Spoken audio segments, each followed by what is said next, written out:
I would normally start off with a few jokes, but we're bound to upset at least one person here, so I won't bother. Just let's get the show on the road. The first person I want to introduce today is an absolute legend in these parts. He needs no introduction, so he's not getting one. Splodge.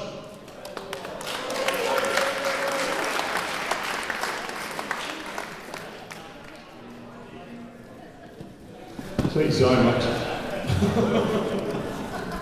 Take your time. Don't worry. Take the scenic route. Drunk fool. Okay, go on, do your applause again.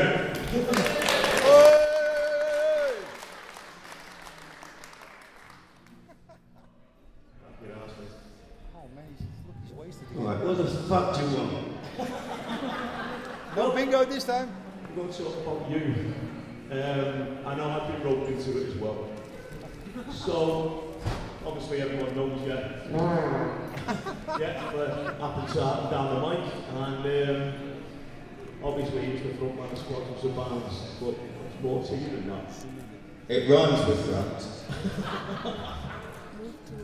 You're like fucking muscle ass sitting here. He was sending me along.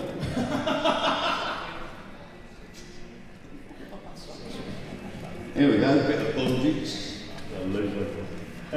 Should be encouraged. Oh, you're not that totally serious. Oh, well, yeah, I mean, I'm going to knock you down with you, man. Alright, then, tell us a bit about yourself before Buckle Up. What were you into before Buckle Up? Cheese. Cheese. Any particular cheese, mate? Well, cheeses of the world. Okay. What was your favourite one? The ones I nicked from Tesco's. They're easy to knock out, you see. Okay. Give us a demonstration. Well, how to clean out Tesco's? I'm a scouser, I need all the education. Well, the Tesco's in Islington, what you do is, you go in there, but always take the shopping bag around where the bread bit is, because that's where the camera doesn't see it. And the other thing, when you've got the already done meals, they come in these slide boxes, so you can swap them over. You see, so as you're going through the till, you can have 3 or 4 lamb shanks for the price of some cauliflower cheese.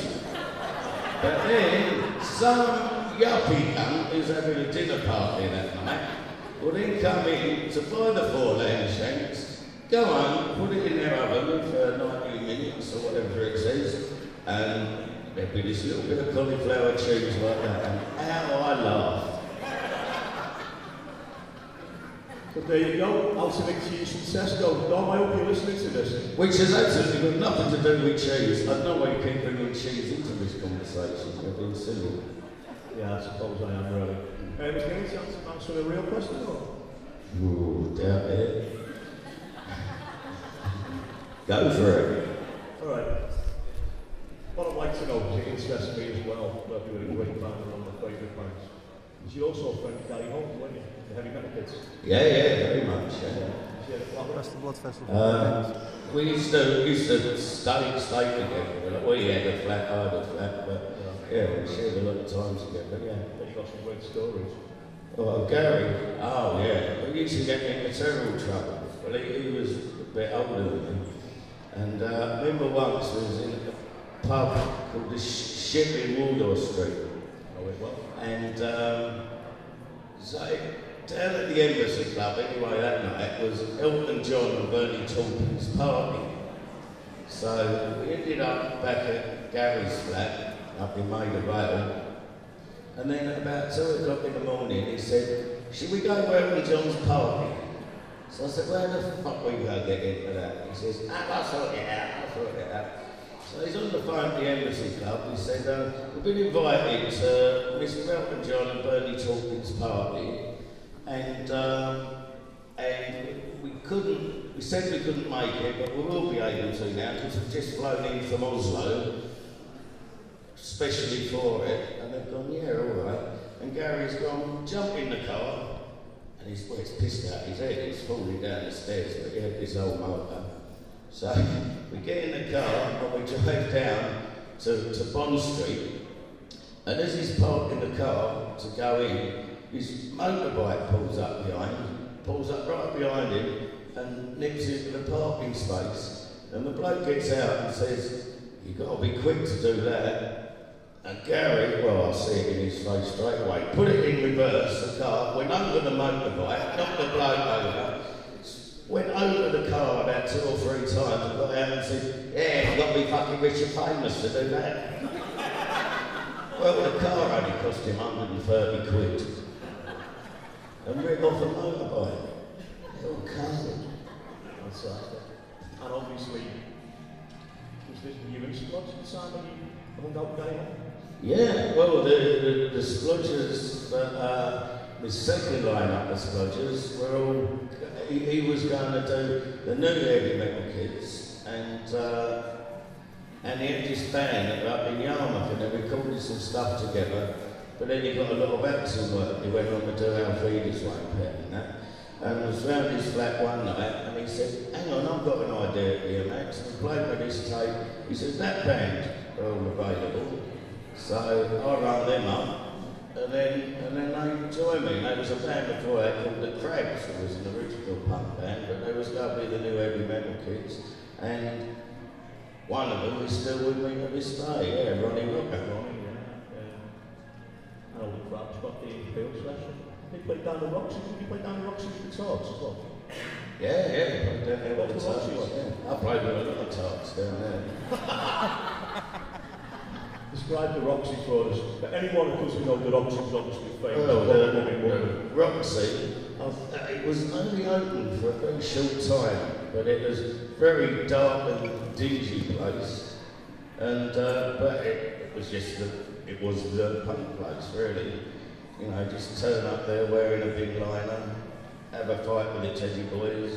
We always lost, but that was about it, really. Run by a safety bloke. I don't mention names.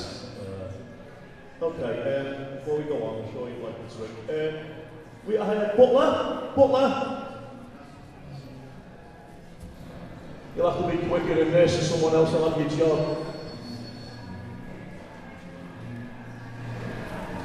Here we go.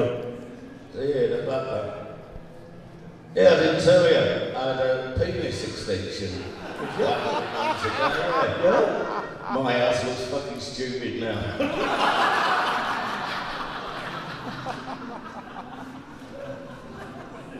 Look at this. Okay. What the fuck's that? What's that to make me live better? Yeah, go on then.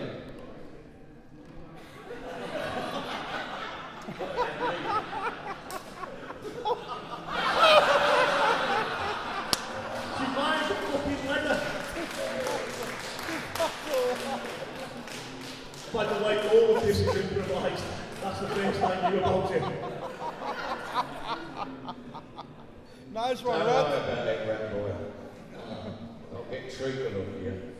Don't you think with that haircut he looks like a certain famous German leader?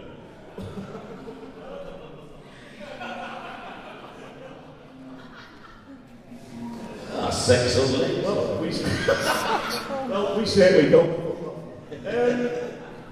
Right, okay, take you back then. Obviously, you're most famous for being in Splodge. How did the band start? That's his first time round.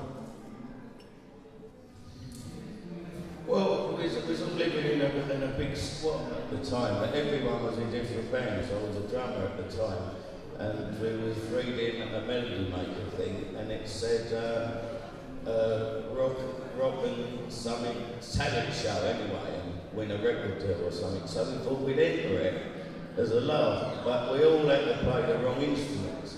So we put everyone's names rolled up on a bit of paper. Whatever you pulled out, you had to do. So we had a sax player was a drummer, and a guitarist was a keyboard player. And so we entered this competition, and the first one was over in the East End of London, and we won it. But we come on naked, apart from cardboard boxes on our heads. But what they used to give you, the judges, was 10s out of 10. One for originality, one for performance, and one for musical ability. Well, we got none for musical ability, but we got 10 for the other two, so we won it. And then we went on, and we went to the Marquee then in Waldorf Street, and won it again. And then we went on to the main one, where we come second. Oh, the one we won at the Marquee, the skids got kicked off. Yeah, but what happened to them? Yeah, we beat them. and the band that won it in the end were called Bite the Pillar. Look what happened to them. And this geezer comes up to us afterwards and says, "Do you want to make a record?" And I go, "No." He said, "Go on." He said, "I'm on Decca Records. I want you to make a record." I go, "No." He said, "Why don't you want to make a record?" I said, "You fucking shit. No point." And he said, "I'll give you £1,000 up front." So I said, "Okay, we'll do it tomorrow." So we went and done it. We knocked out a couple of tracks, and 3 weeks later, it was #1, sold $250,000. More luck than judgment. That was close, 2 pints of water. Yeah. Wow. What was it like being on top of the box? Top of the box? Well, that didn't go without incident. Well, imagine. The bloke from the record company who took us to the bar, and I was allowed to have 2 pints. And then he said, "You've got to slow down after that," because he had a feeling we might play up. So we're down in the dressing rooms, which are like prison cells, really. And then the roadies come rushing in. He said, "Max, get things cleaned up in here." He said, "The old bill are everywhere." What would the old bill all be down there? So everyone in is rushing in the toilet, throwing the drugs down the toilet, if you throw out the window, or getting rid of what was left. So I still don't understand why all the old bill were there. So I went out in the corridor, had a look, and sure enough there was.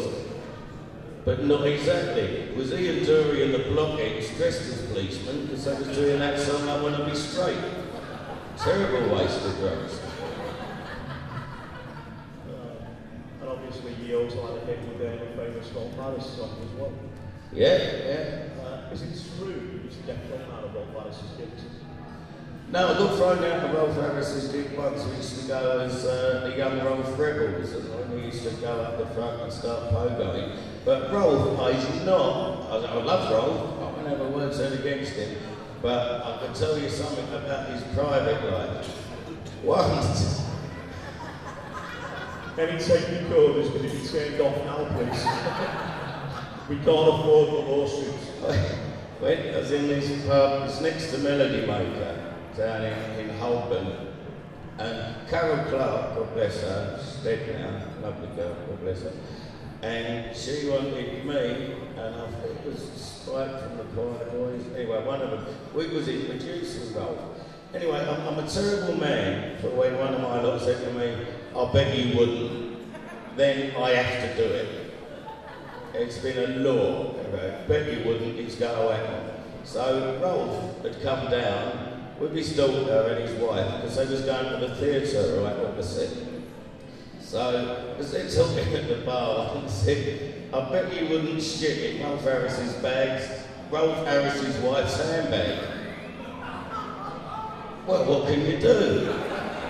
Well, you could have said no. So, I couldn't have said no, because they said, "I bet you wouldn't."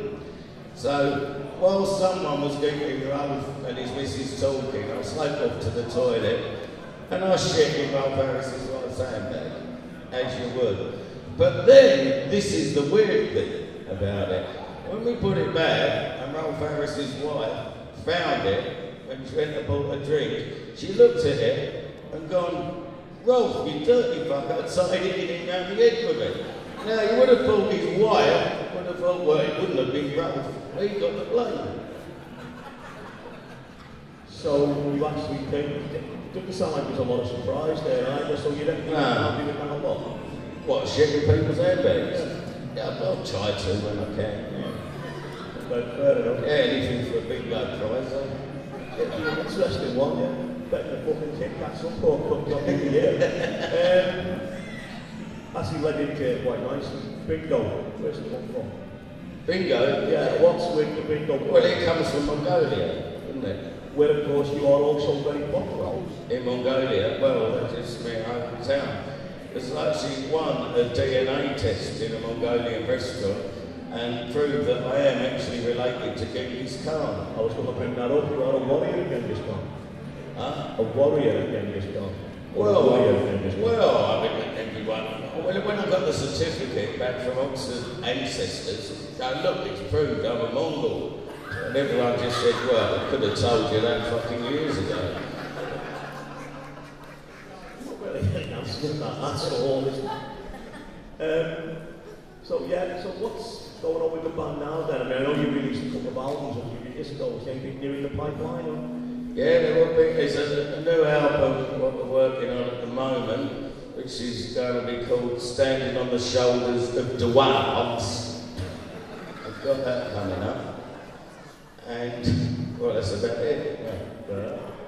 What do we expect? I don't know. When we get back to recording it. Writing the songs as well? No, we don't bother with that. You may come up when we get there, don't you? I'm sure you do. Okay. I can't really think of anything else. Give it up, the one, the only, Splodge. Thank you!